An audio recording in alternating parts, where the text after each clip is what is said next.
Vida Longa CBN.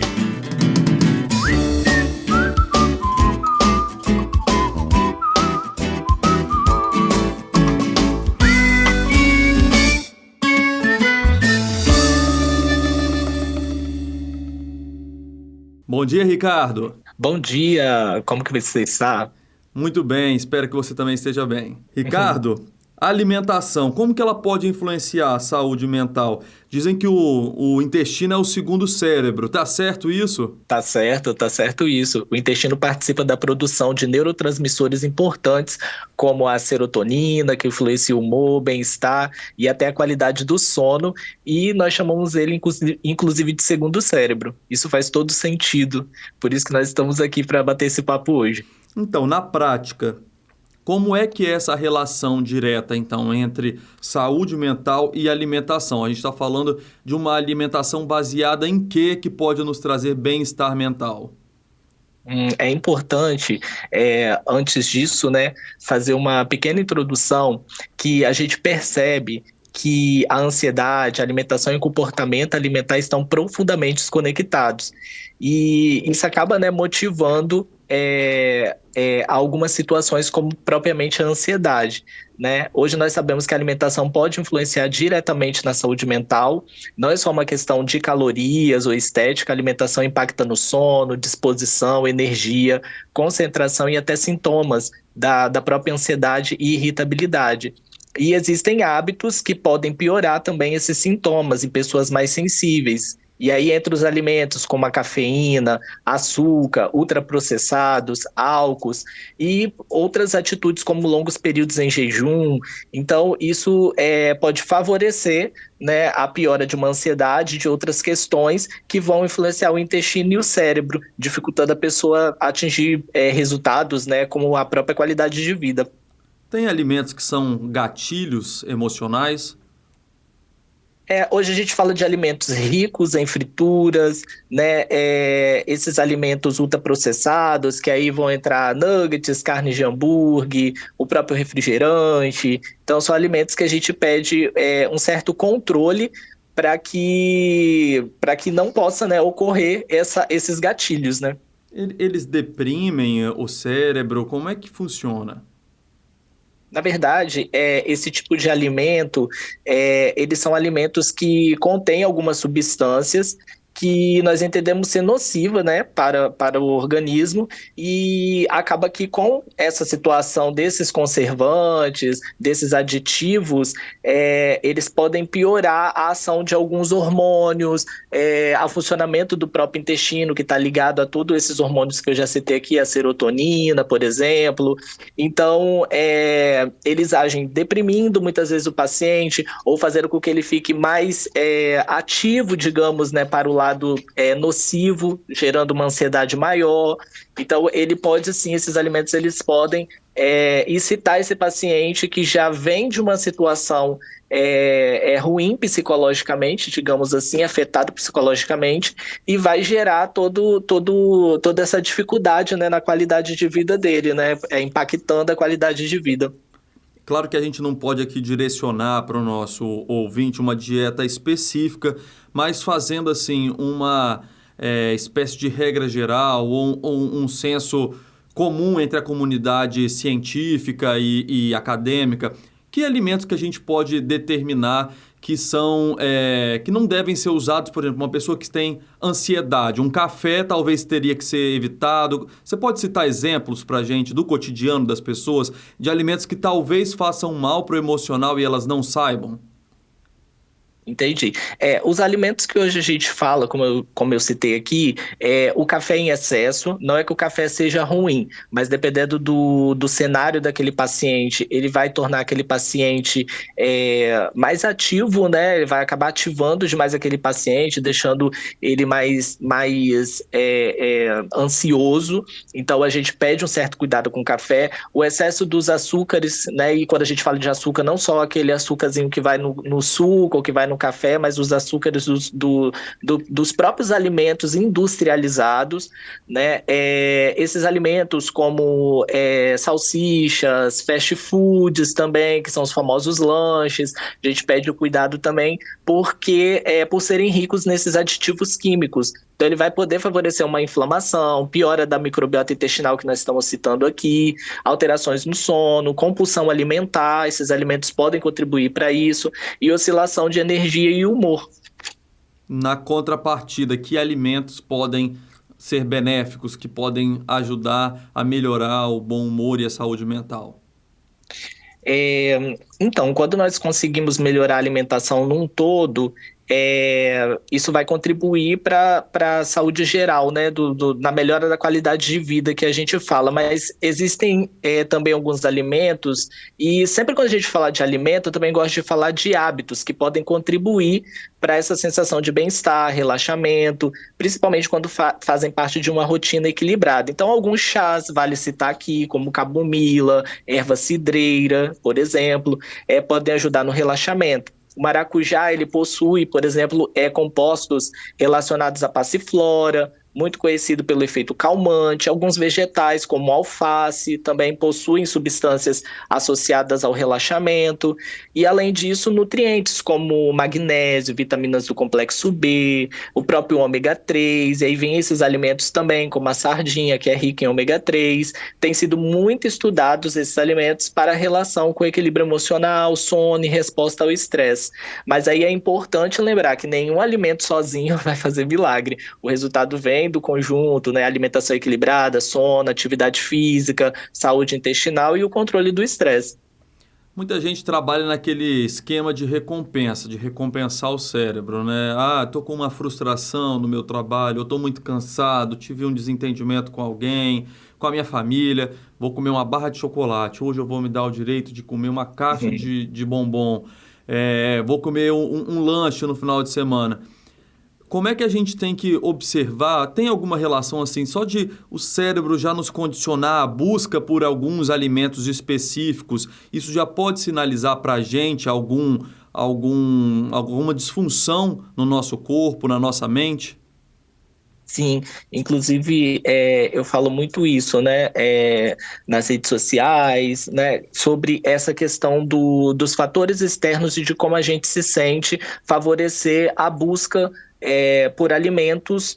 Eu não gosto de citar que alimentos não são saudáveis, né? Eu acho que todos eles têm uma forma de se alimentar, a gente pode ter um controle, mas sim, quando você está num processo mais ansioso, ou você tem uma carga de trabalho muito difícil, ou dependendo de períodos do mês, igual da mulher mesmo na própria TPM, acaba que gera uma vontade maior para alguns alimentos, que são esses alimentos mais calóricos, mais açucarados, ricos em açúcar, com muito sódio também, justamente por essa mudança, né, do eixo do próprio corpo e que pode produzir, né, favorecer a produção, aumento de alguns hormônios. Aí a gente entra aqui em várias vertentes, camadas, Álvaro, que vira aula, né, que aí a gente vai falar de resistência insulínica, a insulina que pode estar um pouco mais circulante, favorecendo a pessoa querer comer um pouco mais de doce, e essa insulina vai prejudicar a perda de peso. Então tem muita coisa envolvida, né, mas sim, respondendo a sua pergunta, esses fatores externos, a qualidade de vida, a forma que a gente vive, né, não ter uma prática de atividade física que alivia muito o estresse, pode sim favorecer a busca por alimentos, digamos assim, que podem ser nocivos, né, para a nossa saúde, num uso mais contínuo, vamos dizer assim.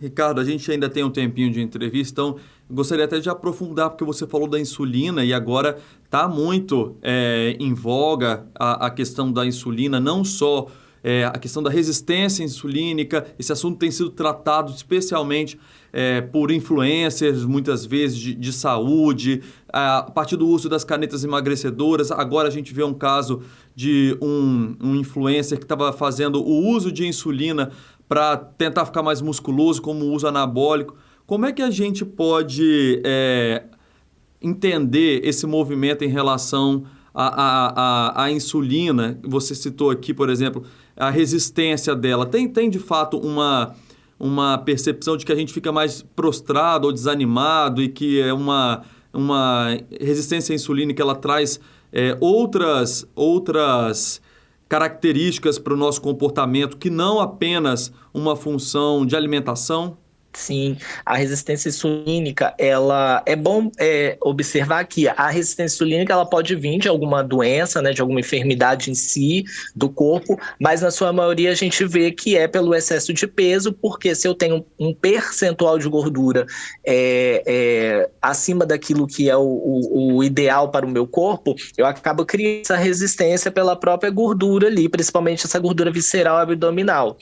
E quando nós falamos de resistência insulínica, ela vem trazendo para a gente a questão do trabalho com a glicose, porque eu posso ter ali um desenvolvimento do próprio diabetes, né, com essa questão da resistência insulínica. A gente pode ter na resistência insulínica o movimento, né, nocivo para outros hormônios, dificuldade, né, de trabalho de outros hormônios também do nosso corpo. A gente pode ter com essa resistência insulínica aparecimento também no próprio corpo, né, na pele, como acne. A gente com a resistência insulínica vai ter essa questão do desejo muitas vezes por alimentos, né, que são mais calóricos, mais açucarados. E sim, uma pessoa, e vale aqui a gente lembrar que nós estamos falando de camadas, né, Álvaro? E aí, se nós estamos falando de várias camadas, essa pessoa ela pode se sentir mais cansada? Ela pode se sentir cansada, porque essa questão da insulina, ela pode variar tanto por uma hipoglicemia, que foi o que aconteceu com influência até então, né? O que eu não cheguei a adentrar tanto no assunto, a estudar o que aconteceu com ele, mas foi o que foi noticiado. E se eu tenho uma hipoglicemia, eu corro sérios riscos, né? De como aconteceu, né? Do óbito dele. Mas a gente pode levar também a uma resistência insulínica. Eu tenho ali a insulina presente, mas eu tenho muita concentração de glicose fora, e aí eu vou ter um prejuízo dos meus órgãos.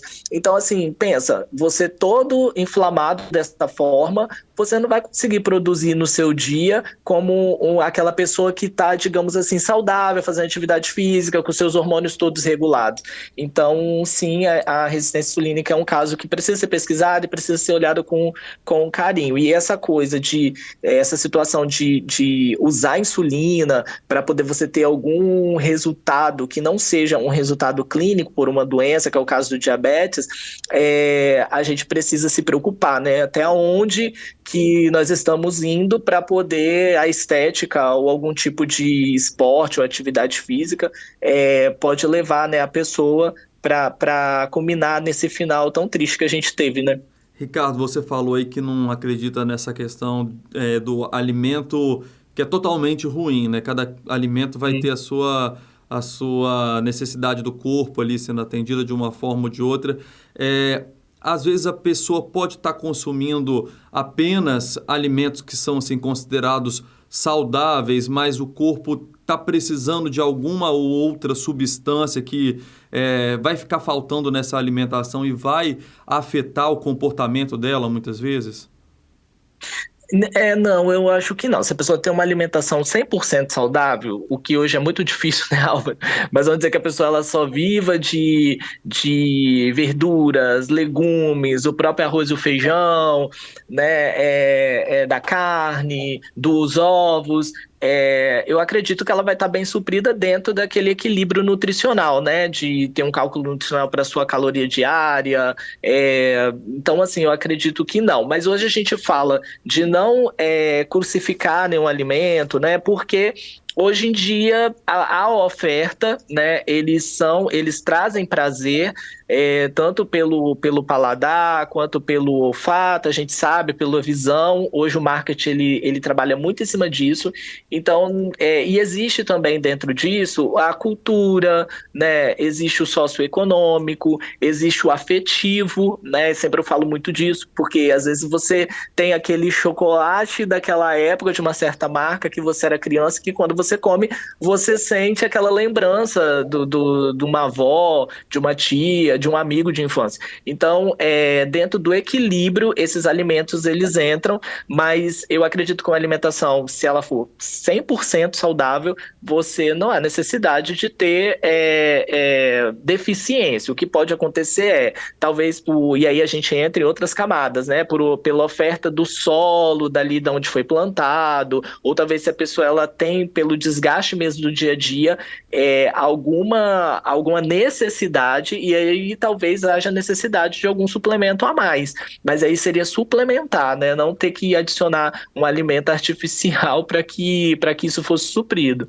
A minha pergunta foi mais direcionada no sentido de pessoas que têm dietas, às vezes, restritivas, pessoas que têm um comportamento mais atlético, que ingerem muita proteína, talvez o foco em se alimentar, por exemplo, só de proteína, eu posso estar esquecendo outras substâncias que o meu corpo precisa e eu estou deixando de lado, às vezes por não consumir uma quantidade mínima ou ideal para o meu corpo de carboidrato, de alguma outra fruta que está faltando uma vitamina.